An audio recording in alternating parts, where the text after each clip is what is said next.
Bonjour à tous, ici Mathieu pour actionscriptfacile.com. Dans ce cours AS3, nous allons voir comment créer des applications Flash en AS3 mais pour la plateforme Android, c'est-à-dire en utilisant Adobe Air. Donc, nous allons voir la configuration et l'installation de tous les logiciels nécessaires. Nous avons besoin du JDK Java Platform en Standard Edition, du SDK Android. Nous allons configurer l'émulateur de smartphone pour tester nos applications Adobe Air directement sur notre PC avant de les envoyer sur l'Android Market. Et ensuite, nous allons créer un certificat pour publier sur Android avec Adobe Air toujours. Puis nous passerons à la configuration de FDT. Passons tout de suite à la pratique. Dans un premier temps, il vous faut donc vous rendre sur cette adresse là, oracle.com, etc. et télécharger Java Platform Standard Edition. Donc c'est gratuit, il suffit de cliquer sur Download et ensuite vous prenez la version qui vous convient en fonction de sous quel système d'exploitation vous êtes, Linux 32 bits 64 bits, Windows 32 bits 64 bits. 64 bits sous Windows ça fonctionne très bien pour créer des applications Adobe Air pour Android. Moi c'est ce que j'utilise, la version 64 bits. Puis à la fin du téléchargement, vous installez donc le JDK de Java, tout simplement. Ensuite, il vous reste à télécharger le SDK de Android qui est lui aussi gratuit. Donc moi j'ai pris la version installer6.exe qui fait à peu près 30 mégas. Donc vous la téléchargez, vous l'installez. Il y a la version Mac, la version Linux. Ensuite, au niveau de téléchargement des logiciels, nous aurons besoin du SDK de Adobe Air. C'est pour l'émulateur Android. Donc, il suffit de le télécharger sur cette adresse, adobe.com air.html, de cliquer ici et de télécharger soit la version Mac OS X, soit la version Windows. Le SDK de Air n'est pas obligatoire. Je mettrai sous cette vidéo en téléchargement le runtime de Air pour que vous puissiez l'installer sur votre émulateur. Donc les développeurs qui sont sous Linux, ne vous inquiétez pas. Il y aura tout ce qu'il faut sous la vidéo. Le SDK de Air n'est pas indispensable. Une fois que vous avez téléchargé tout ça, il faut effectuer un petit peu de configuration. Donc là, il n'y a rien à faire. Là, il faut le lancer. Donc, vous lancez Android SDK Manager dans votre menu démarrer ou au menu classique sous Linux. Mac, je connais pas. Et vous choisissez les paquets à installer. Donc, sur votre écran, donc sur l'écran de la vidéo, sur la vidéo, vous voyez tous les paquets que j'ai installés. Donc, la dernière version d'Android, j'ai installé les outils. Et moi j'ai installé Android 2.3.3 parce que mon téléphone portable utilise Android 2.3.4. Donc ça me permet également de les tester en direct sur mon téléphone smartphone Android. Et c'est tout ce que j'ai installé. Si j'ai également installé ça, le support package, Google USB Driver Package, le Market Licensing Package et les Web Drivers. Une fois que vous avez tout sélectionné, vous cliquez sur le bouton Install Package, il vous demandera de confirmer, vous dites oui et vous attendez. Il n'y a plus qu'à attendre. Il y a juste ça à faire, c'est très rapide, très simple. Ensuite, nous allons lancer l'émulateur. Une fois que ça s'est installé, il faut lancer l'émulateur. Donc c'est Android Virtual Device Manager. Donc vous en créez autant que vous voulez. Moi j'ai créé deux émulateurs, un pour ma version d'Android de mon smartphone et un autre pour la dernière version d'Android. Vous faites Edit ou New. Vous sélectionnez la version d'Android, la taille de la SD card, 500 mégas, ça suffit largement. Copie d'écran, build-in HVGA et c'est tout ce qu'il y a à faire. Ensuite vous cliquez sur Start et l'émulateur démarre. Je vous montre la config pour Android 4.03, toujours 500 mégas de mémoire en HVGA. Et voilà, une fois que vous avez votre émulateur qui est démarré, en passant avec la souris, vous pouvez changer d'écran, tout simplement. C'est pas l'idéal, hein, je dois dire. Mais bon. Sinon, vous cliquez sur les points ici, ça fonctionne tout aussi bien. Vous avez accès à différentes touches, appareil photo, caméra, le menu, pour voir un petit peu toutes les applications qu'il y a d'installées. Ensuite, on peut revenir à l'écran. Qu'est-ce qu'il y a d'autre? Vous pouvez accéder directement à toutes les applications ici, très simplement. Voilà l'émulateur, ce sera très très pratique pour tester nos applications. Après, donc, avant de pouvoir commencer à développer sous FDT, parce que c'est le but de développer sous FDT, il nous reste à créer un certificat. Ce certificat permettra de compiler votre fichier SWF et d'en faire un fichier APK pour Android, et ensuite vous pourrez publier votre application sur la plateforme Android. Pour vous simplifier la vie, j'ai fait un fichier .bat. Donc le fichier .bat, pour créer un certificat, qu'est-ce qu'il contient? Eh bien, il suffit d'appeler ADT, donc c'est un programme qui se trouve dans le répertoire de Flex. Donc dans le répertoire de Flex, moi il est installé ici. Il suffit d'aller, vous avez le logiciel ADT qui fonctionne en ligne de commande. Donc tout simplement, pour créer votre certificat avec le fichier .bat, il suffit de rentrer, vous avez juste à modifier CN, c'est votre nom, le nom de votre entreprise, le nom de l'organisation, le pays, la période de validité, donc c'est en nombre d'années, j'ai mis 33 ans, le type de cryptage, vous pouvez mettre 1024 RSA, j'ai mis 2048 RSA, le nom du fichier de cryptage, enfin la clé à créer, et le mot de passe que vous devez retenir. Une fois que ça c'est fait, il vous suffit de lancer le fichier .bat qui s'appelle, il s'appelle comment? Create certificat, qui est ici. Vous cliquez dessus, il y a un petit titre, 2-3 trucs, vous appuyez, ça prend un petit peu de temps, et voilà, le fichier nouveau certificat.p12 est créé. Avec une période de validité de 33 ans, comme ça vous n'aurez aucun problème. Donc après ce fichier, vous le prenez, vous le stockez où vous voulez sur votre disque dur, nous allons nous en servir dans FDT. Qu'est-ce qu'il y a d'autre à faire? Maintenant, il nous reste à installer l'émulateur, enfin Adobe Air sur notre émulateur de smartphone.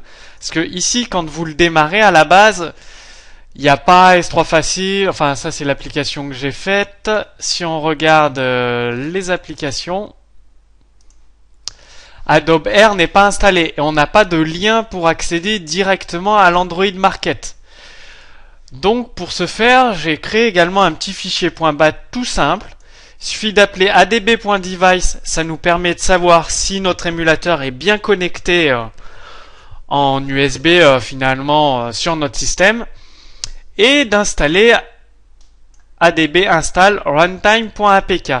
Pourquoi on a pris le SDK de Adobe Air? Pour pouvoir utiliser ADB et installer adobeair.apk sur l'émulateur Android. C'est uniquement pour ça. Donc ce fichier, je le mettrai en téléchargement sous ce cours vidéo.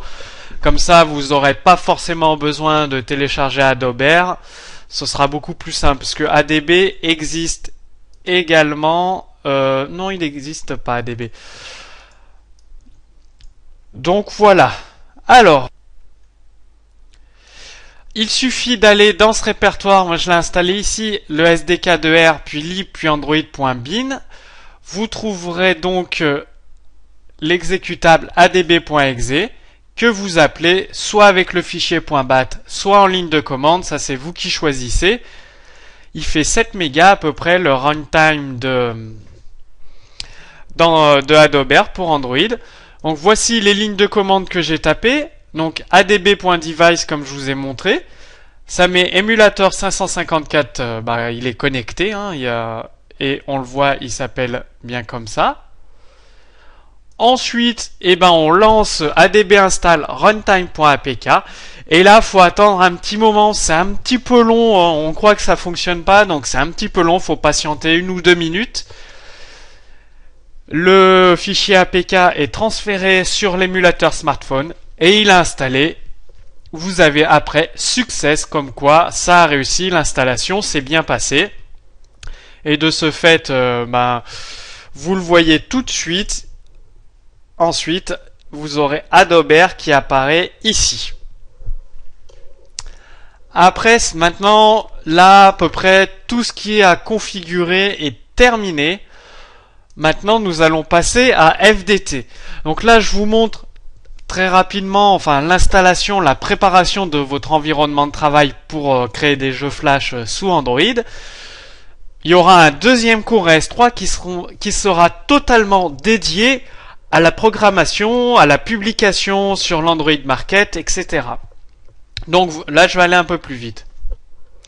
Vous lancez FDT, comme d'habitude, vous faites New Project, et là, vous choisissez Mobile et AS3. Mobile AS3, vous donnez un nom à votre projet, vous choisissez la plateforme Android, iOS, on verra plus tard. Vous sélectionnez votre version, le nom, tac, et vous faites Finish. C'est-à-dire que vous avez un projet comme ça après. Donc moi je lis le fichier XML de ActionScript Facile et je fais un petit affichage. C'est vraiment très simple pour cet exemple. Comme d'habitude, vous faites Run Configuration. Vous allez dans FDT Mobile Application Android et vous donnez un nom. Donc vous faites sur plus. Vous sélectionnez le main, la plateforme cible Google Android. Vous cochez On Device, ça permet qu'à chaque fois que vous allez lancer la compilation, votre application Android sera automatiquement lancée sur l'émulateur. C'est très pratique, ça permet de faire un test en direct. La compilation, les paramètres de compilation, j'ai pris des paramètres classiques avec Adobe Air 2.6, le SDK, pour la version Flash 10.2, donc c'est Flex 4.5.1. J'ai mis le framerate à 40, j'ai rien touché d'autre. Et là, il n'y a rien à faire. Donc après, vous revenez, vous cliquez sur Configure Project Property. Donc, ça, ce sera généré automatiquement. Il n'y a pas besoin de le faire. Là, dans les propriétés, vous donnez un nom à votre application, un nom au fichier, un ID, le numéro de version, l'aspect ratio, full screen auto-orientation et les permissions que vous allez demander à l'utilisateur. L'application S3 Facile qui lit seulement un flux RSS, elle a uniquement besoin d'une permission d'accéder à Internet, donc j'ai coché juste ça. Pour la signature, il suffit d'aller chercher le certificat que vous avez créé il y a un instant, de mettre le mot de passe que vous avez mis dans le certificat au moment de sa création, donc le même mot de passe, c'est très important de ne pas l'oublier. Vous configurez les icônes pour l'application d'Android, Flash Android. Ensuite, le contenu, le fichier XML qui va être généré automatiquement, le fichier SWF qui va être généré au moment de la compilation, et les 3 logos que vous renseignez. Les extensions, là, il n'y en a pas besoin pour l'instant. Ici, vous sélectionnez le répertoire d'enregistrement de votre fichier APK. Et là, ça installe et ça lance l'application sur tous les appareils connectés, donc sur votre émulateur par exemple. Et vous n'avez plus qu'à cliquer sur Export Application. Donc en dessous, vous voyez que ça lance la compilation. Tout simplement. Le fichier est créé. Voilà, c'est terminé. Il a été envoyé sur l'émulateur. Si on regarde l'émulateur, l'application Flash vient de s'est lancée. L'application Android s'est donc lancée avec le chargement des derniers articles. Et si vous cliquez, vous pouvez cliquer sur le dernier article. Ça l'affiche avec, ça renvoie directement sur le lien du site.